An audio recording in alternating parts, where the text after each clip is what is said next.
চট্টগ্রাম পরিচ্ছন্ন কার্যক্রমের গতি আনয়নের লক্ষ্যে সিডিডিএল থেকে 40টি ময়লার কন্টেইনার কিনেছে চট্টগ্রাম সিটি কর্পোরেশন।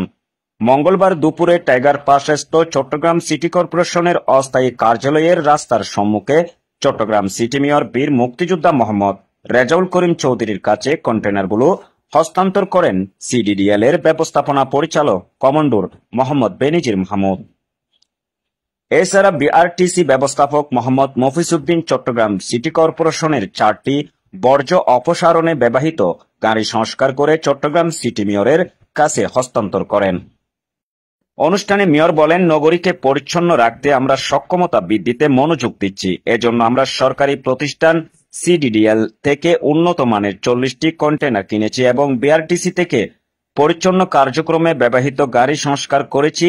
এর ফলে পরিচ্ছন্ন কাজের মান বাড়বে চট্টগ্রাম সিটি কর্পোরেশনের ব্যয়।